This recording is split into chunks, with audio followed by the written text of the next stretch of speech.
Hello everyone, welcome back to our channel, lalo na po dun sa mga nagre-review for the civil service exam. So here's another numerical reasoning na maaaring makatulong po sa inyong pagre-review. Leah is 3 years older than John. The sum of their ages 5 years from now is 65. What is John's current age? So first of all, what is being asked in the problem? So yun po yung pinakauna nating alamin. So yung what is being asked in this problem is John's current age. So, always take note sa mga word na ginagamit. So, current, so ibig sabihin yung kasalukuyang edad ni John. So, let's have J as our variable. So, J. So, in this video ay ituturo ko din po sa inyo yung trial and error. So, please finish to watch the video para po dun sa trial and error din po natin. So, let's have J as our variable. So, ito po yung ipagpalagay natin na yung J. Yun po yung ating current age ni John. So, yung kanyang kasalukuyang edad. So, J or X. Yun po yung pwede kahit na anong variable pwede mong gamitin. So,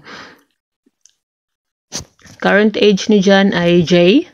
So, according to the problem, Leah is 3 years older than John. So, mas matanda si Leah ng 3 years kaysa kay John. So, dahil J yung current age ni John, so ibig sabihin si Leah ay J plus 3. Dahil mas matanda siya ng 3 years old kaysa kay John. So, ito po yung kanilang current age. So, yung kasalukuyan nilang edad. So, ngayon, ang hinahanap ay yung current age ni John. So, ibig sabihin, kailangan nating makuha ang value ng J.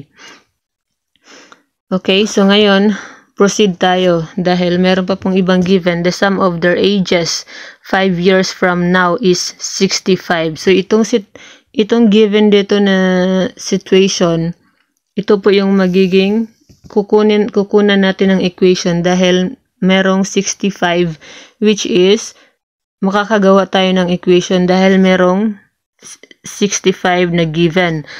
So, kung itong dalawa lang, kung yung current yung gagamitin natin, itong J at saka J plus 3, hindi tayo makakagawa ng equation dahil kulang po tayo ng information. So, ngayon, ito po yung gagamitin natin na statement. So, the sum of their ages 5 years from now. Take note, 5 years from now. Yung sum ng kapag ina-add mo yung kanilang dalawang age, 5 years from now. So, dahil ito yung kanilang current age, J, at J plus 3, idagdagan natin ng 5 years from now bago natin isulat itong is 65, meaning equals 65. So, J plus 5, yung age ni John 5 years from now ay J plus 5 dahil J yung kanyang kasalukuyang edad. So, J plus 5, tapos the sum of their age, ibig sabihin plus dahil sum. So, J plus 5 plus yung age ni Leah, J plus 3, yung kanyang current age, J plus 3 plus 5 dahil 5 years from now. Diba? J plus 3 current age ni Leah, tapos dagdagan pa natin ng 5 dahil 5 years from now. So, bali ito na po yung edad nila 5 years from now ay 65 daw po yung total. Yan. So, ngayon, pwede na nating i-solve. So, i-add lang po natin yung mga magkakapareha. So, J plus J equals 2J. Diba? Dalawang J. Kapag yung variable ay walang katabing number, ibig sabihin meron niyang 1 automatic na katabi. So, 1J plus 1J equals 2J. Tapos, kopyahin lang natin. I-add natin yung lahat ng numbers. 5 plus 3 equals 8. Plus 5 equals 13. Tama po ba? So, I hope you are following. Tapos, kopyahin natin 65. So, ngayon, hindi natin pwedeng i-add si 2J at si 13 dahil hindi sila magkakapareha. So, kopyahin lang natin si 2J Tapos, equals 65. Itong si 13, ilipat natin dito katabi ni 65 at yung kanyang plus ay magiging minus. So, yan po yung rule kapag nag-solve ng equation. So, 65 minus 13. So, 2j equals 65 minus 13 equals how much? Right, 52. So, ngayon, i-divide mo both sides by 2 para makuha mo yung, para makancel mo yung 2 katabi ni j at yung matira ay j na lamang.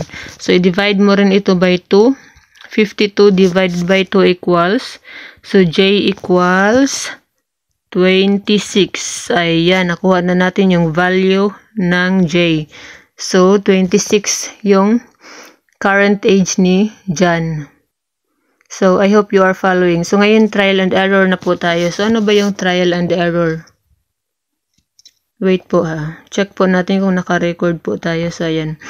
So, ayan na, nakuha po natin na ang current age, kasalukuyang edad ni John ay 26. So, ngayon, ano ba yung trial and error na sinasabi? So, intindihin mo lamang yung problem, tapos gamitin mo yung trial and error. So, wait. I-delete natin lahat. Tapos, ayan, let's proceed to trial and error. So, ito, if you are familiar with who is very famous also, Ma'am Taj. So, ito po yung kadalasan yung tinuturo itong tinatawag nila na TAE, trial and error.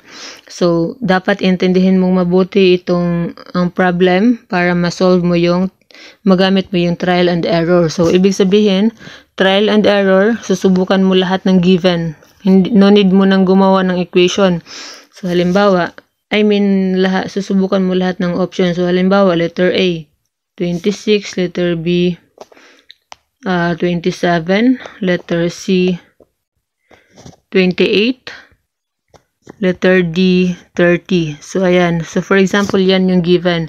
Tapos, yung nakuha natin na current age ni John kanina, diba, 26. So, ibig sabihin, letter A yung correct answer. So, ngayon, kung maswerte ka na yung letter A kaagad yung tamang sagot, so mas mabilis. Pero, yan yung disadvantage ng trial and error. Dahil lahat susubukan mo, halimbawa, kung yung 26 ay hindi yung correct answer, tapos nasa letter D pa yung correct answer, so matatagalan ka, diba? Mas mabilis kung gumawa ka na lang ng equation. So, paano ba yung trial and error? So, ipagpalagay natin na 26 nga yung tamang sagot. So, ibig sabihin, trial and error, hindi mo pa na-compute yung equation, hindi ka gagamit na equation. So, ibig sabihin, wala ka pang idea kung ano yung tamang sagot. So, magta-try ka sa letter A. So, ilalagay mo, halimbawa, John's current age is 26. Tapos, sabi dito, Leah is 3 years older than John. So, ibig sabihin, Leah is 3 years older than John. So, ibig sabihin, si Leah ngayon ay, kung si John ngayon ay 26, i-rest natin yan. Kung si John ngayon, ipagpalagay natin dahil magta-trial and error nga po tayo. So, kung si John ngayon ay 26, si Leah ay, ibig sabihin, si Leah ay 3 years older than John. So, ibig sabihin, yung age ni Leah ay 29. 26 plus 3, diba? 7 to 29. So, the sum of their ages 5 years from now is 65. So, dito mo kukunin. Kung magiging 65 yung correct answer, ibig sabihin, tama na 26 yung sagot. So, the sum of their ages is 5 years from now. So, ibig sabihin, 5 years from now. Tapos, yung sum daw ay 65. So, dapat 65. Dahil kapag hindi 65, ibig sabihin mali yung letter A. So, ito po yung disadvantage. Again, ito yung disadvantage ng trial and error dahil kapag nasa letter D pa yung sagot, mas mahihirapan ka. Pero at least, kung talagang mahirap sa iyo gumawa ng equation, sobrang gamit po nitong, sobrang napaka-useful po ng TAE or yung trial and error. So, ito po talaga yung nakakatulong din po sa akin when I took the civil service exam. So, ayan, 65. So, 26 plus 5, ibig sabihin yung age ni John 5 years from now ay 31. Right? Tapos, si Leah ay 29 plus 5 ay 34. So, ayan, 31 plus 34. 5, 6. So, diba, correct na 65 yung answer. So, ibig sabihin yung correct answer ay letter A, 26. So, ayan. Yan po yung pagkakaiba ng equation and trial and error. So, sa trial and error, this is very useful kung mahirap po sa iyo yung gumawa ng equation. Ako minsan talaga yung trial and error sobrang mas simple siya sa akin intindihin.